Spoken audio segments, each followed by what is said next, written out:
Bueno, vamos a meternos de lleno con el anglicanismo, que es una de las denominaciones cristianas más grandes del mundo. A primera vista puede parecer una simple mezcla de tradiciones, pero, ya verán, su identidad es mucho, mucho más compleja y fascinante de lo que parece. A ver, durante 500 años, la pregunta del millón para el anglicanismo ha sido esta: ¿es católico o es protestante? Y ojo, que no es solo una cuestión histórica, para nada, es una tensión que sigue latiendo en el mismísimo corazón de su identidad a día de hoy. Para entender esto tenemos que hacer un viaje en el tiempo a sus orígenes. Y hablamos de una época de auténtico caos, ¿eh? Un tiempo en el que la fe de toda una nación podía dar un giro de 180 grados de la noche a la mañana. ¿De qué dependía? Pues de quién llevara la corona en ese momento.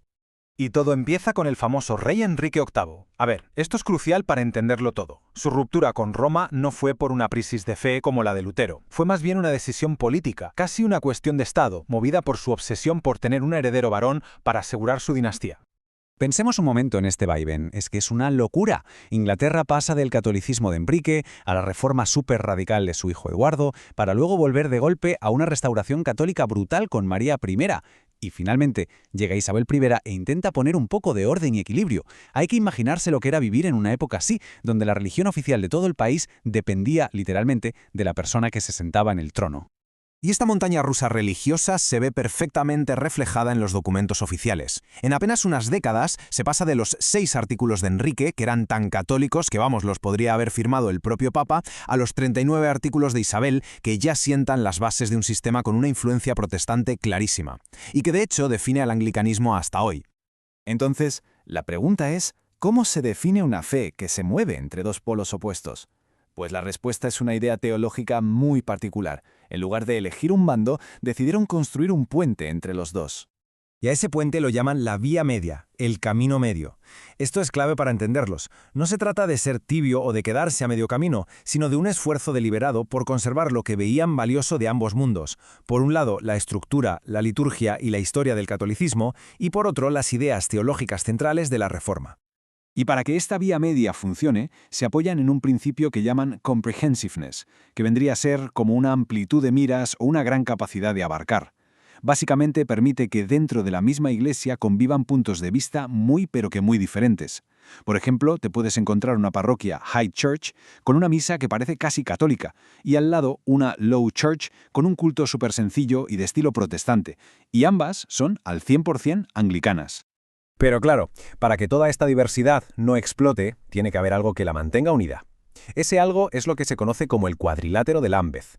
Son, por así decirlo, los 4 pilares no negociables de la fe anglicana, la base común que une a todos sin importar sus diferencias en otros temas. Ahora bien, esta iglesia, que como hemos visto nació siendo algo profundamente inglés, no se quedó en la isla, ni mucho menos. Su historia da un giro espectacular y se convierte en una fe global. Pues fue a medida que el Imperio Británico se expandía. Los misioneros anglicanos fueron llevando su fe por todo el planeta. Y esto no creó una iglesia centralizada y jerárquica como la católica, sino algo distinto, una especie de hermandad de iglesias autónomas, lo que hoy conocemos como la Comunión Anglicana. La escala de esta expansión es sencillamente asombrosa. Hoy en día estamos hablando de 85 millones de miembros repartidos en más de 160 países. Vamos, que de ser solo la Iglesia de Inglaterra ya queda poco. Pero lo más curioso es cómo ha cambiado la demografía de la Iglesia. Su centro de gravedad, el lugar donde está la mayoría de la gente practicante, ya no está en Inglaterra.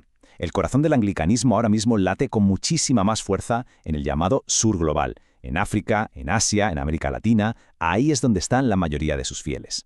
¡Claro!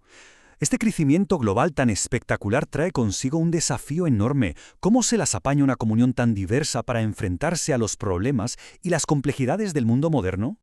Lo que históricamente fue su gran fortaleza, esa unión tan íntima entre la Iglesia y el Estado inglés, ahora se ha convertido en una fuente de tensiones. Para muchas iglesias de fuera, la pregunta es, ¿qué sentido tiene que una fe global siga tan ligada a la monarquía de un solo país? Y es aquí donde ese camino medio se está poniendo a prueba de verdad.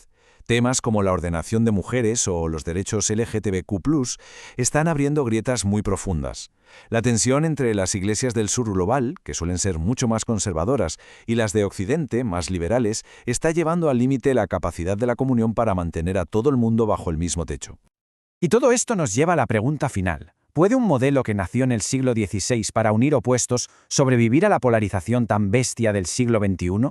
O quizás la verdadera pregunta es si el anglicanismo acabará por romperse, o si, una vez más en su historia, será capaz de encontrar un nuevo camino medio para el futuro. Ahí queda eso.